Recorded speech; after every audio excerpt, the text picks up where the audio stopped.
میرا نام زبیر شاہد ہے اور میرا تعلق ملتان سے ہے.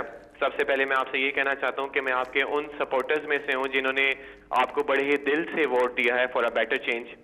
تو میرا سوال یہ ہے کہ اگر موجودہ معاشی اعداد و شمار دیکھے جائیں تو وہ حوصلہ افزا بھی ہیں اور دن بہ دن بہتر بھی ہو رہے ہیں، لیکن مسائل تب حل ہوں گے جب عام آدمی کو ریلیف ملے گا اور مہنگائی ختم ہوگی.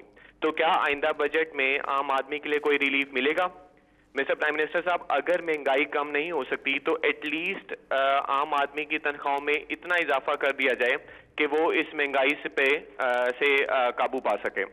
دوسرا یہ ہے کہ جیسے کہ اپوزیشن کہہ رہی ہے کہ ہم اس زبیر بل ایک ایک سوال پوچھا کرو کیونکہ اس کا جواب لمبا ہوتا ہے اور لوگ بہت انتظار کر رہے ہیں. تو ذرا میں آپ کا یہی بہت بڑا سوال ہے آپ کا جو پہلا ہے، تو میں اس کا جواب دیتا ہوں. اچھا جی، بسم اللہ الرحمن الرحیم. میں پہلے تو اپنی ساری قوم سے اس چیز کا ان سب کو ایک یقین دلانا چاہتا ہوں کہ یہ اللہ کا وعدہ ہے کہ ہر مشکل کے بعد وہ آسانیاں پیدا کرتا ہے، اور پھر جب مشکل وقت آتا ہے تو اس میں ہم سے وہ چاہتا ہے کہ ہم صبر کریں. وہ اللہ کو سب سے زیادہ چیز پسند ہے جو انسان مشکل وقت میں صبر کرتا ہے. کیونکہ دیکھیں، میری ساری زندگی سٹرگل میں گزری ہے. کرکٹ 18 سال کی عمر سے پہلی دفعہ پہلے پہنچنے کے لیے پاکستان ٹیم کے اندر، پھر اس ٹیم کے اندر جگہ بنانے کے لیے، پھر اوپر جانے کے لیے. اور پھر جب آپ سٹرگل کریں، مقابلہ کرتے ہیں، تو اس میں ایک چیز آپ نے یاد رکھنی ہے، زندگی اونچ نیچ کا نام ہے. کبھی زندگی کے اندر کوئی آج پہلے دن اٹھا نہیں اور ایک دم کامیاب نہیں ہوا. یہ فیری ٹیلز میں ہو جاتا ہے، یہ ڈریمز میں ہو جاتا ہے، خواب میں ہو جاتا ہے. لیکن اصل زندگی وہ ہوتی ہے جو آپ تھوڑی سٹرگل کر کے اوپر جاتے ہیں، مشکل وقت آتا ہے، پھر آپ نیچے آتے ہیں، پھر آپ سیکھتے ہیں، جائزہ لیتے ہیں کیا میں نے غلطی کی، محنت کرتے ہیں، پھر انسان اوپر جاتا ہے. جو مشکل وقت میں ہار مان جاتا ہے وہ ہار جاتا ہے. جو مشکل وقت سے سیکھتا ہے، محنت کرتا ہے، وہ اور مضبوط ہو کے اوپر آ جاتا ہے. یہ زندگی کا سائیکل ہے.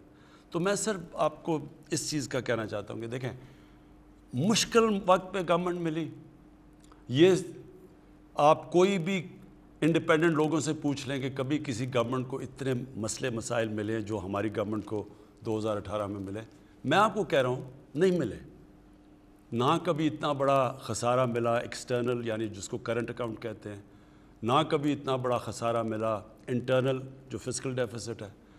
اور اس کے علاوہ جو قرضوں کا بوجھ پڑا ہوا تھا، بیرونی بھی اندرونی بھی، اور پڑا ہوا ہے ابھی بھی، تو اس کے اندر جس طرح ہمیں یہ کشتی کو لے جانا پڑا، یہ بڑا مشکل کام تھا. لیکن اس میں عوام کو ایک مشکل وقت سے گزرنا پڑنا تھا.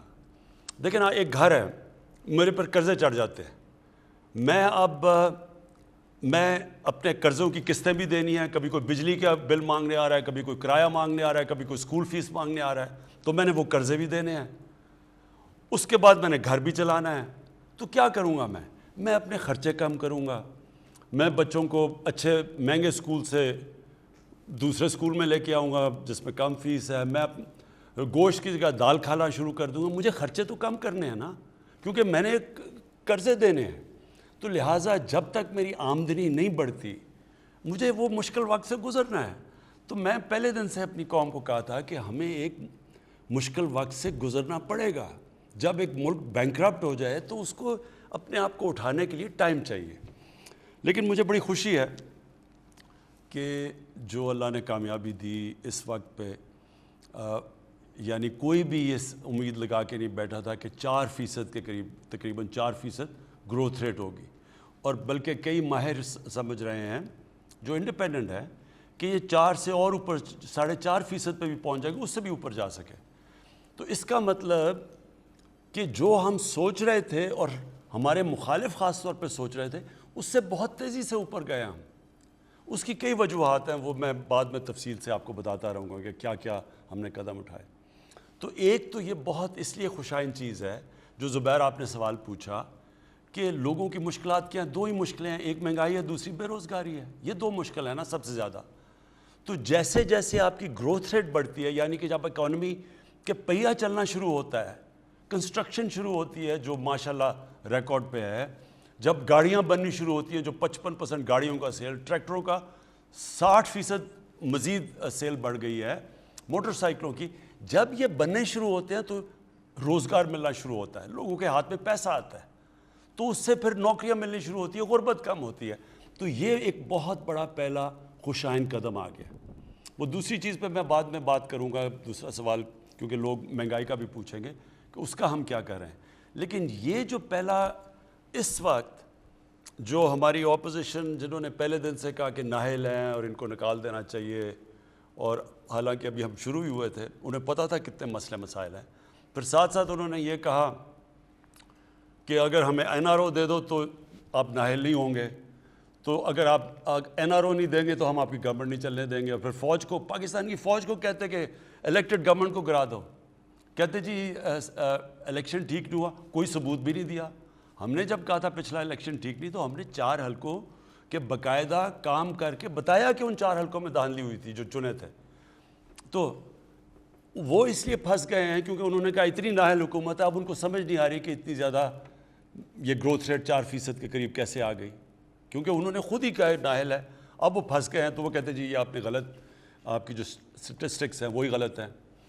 انشاءاللہ آگے جو میں پھر سے کہتا ہوں کہ جو اللہ نے ہمیں ایک بڑے مشکل وقت اور امتحان سے گزارا ہے، انشاءاللہ اب اس کے بعد آپ مزید اس ملک کو آگے بڑھتے دیکھیں گے. جی اگلے کالر. السلام علیکم. وعلیکم السلام. جی کون صاحب؟ محمد کلیم بات کر رہا ہوں جی، اسلام آباد سے. جی بات کیجیے. السلام علیکم سر. جی وعلیکم السلام.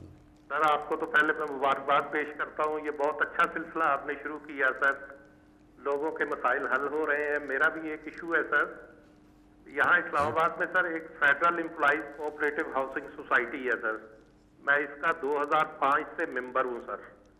میں نے ساری پیمنٹ جمع کروا دی ہوئی ہے، لیکن یہ سوسائٹی نے ابھی تک مجھے پلاٹ نہیں دیا. 2012 میں سر انہوں نے مجھے الاٹمنٹ ایشو کی، اس کا آگے پلاٹ ہی نہیں تھا. پھر 2017 میں انہوں نے دی مجھے الاٹمنٹ، آگے زمین نہیں تھی سر. میں ڈی سی اسلام آباد سے کئی دفعہ مل چکا ہوں، چیئرمین CDA سے مل چکا ہوں سر. انہوں نے لاسٹ ایئر پھر مجھے الاٹمنٹ ایشو کی ہے، وہاں گئے ہیں تو وہاں زمین ہی نہیں ہے سر. اب آپ کے پاس حاضر ہوا ہوں سر، ریٹائرمنٹ پہ پہنچ چکا ہوں، میرے تو رہنے کے لیے اب کوئی چھت بھی نہیں ہے. جی میں پہلے تو کہوں کہ پاکستان میں ہم پہلی دفعہ کام کرنے لگے ہیں. ہم نے ایک بورڈ بنایا ہے جو فیصلہ کرے گا کہ اتنی زیادہ جو ہاؤسنگ سوسائٹیز بن چکی ہیں ان میں سے کون سی لیگل ہیں. یہ سب ویب سائٹ کے اوپر آئے گی تاکہ لوگوں سے دھوکہ نہ ہو. پہلے تو پتہ چلے لیگل سوسائٹی کون سی ہے، ان کے اوپر پوری چیزیں، پھر ہم کن کنڈیشنز پہ لیگل بنے گی، وہ اگر وہ کنڈیشنز میٹ نہیں کرتی تو اس کو اپروو نہیں کیا جائے گا. پھر ان میں سے اور جو مختلف قسم کی سوسائٹیز ہیں، کئی ایلیگل ہیں وہ بند کر دیں گے، جو کہ ابھی کام ہی تھوڑا سا شروع ہوا ہے.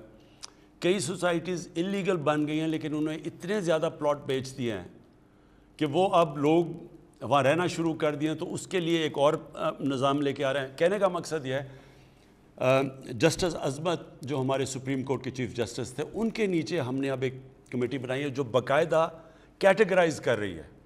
تو آگے سے تاکہ یہ جو حالات نہ ہوں کہ لوگوں کی زمینیں بیچ دیتے ہیں اور ان کے پاس پلاٹس نہیں ہوتے اور پھر پیسے لے کے باہر بھاگ جاتے ہیں، تو اس کو اوائڈ کرنے کے لیے اب اس کے اوپر پورا کریک ڈاؤن کر رہے ہیں.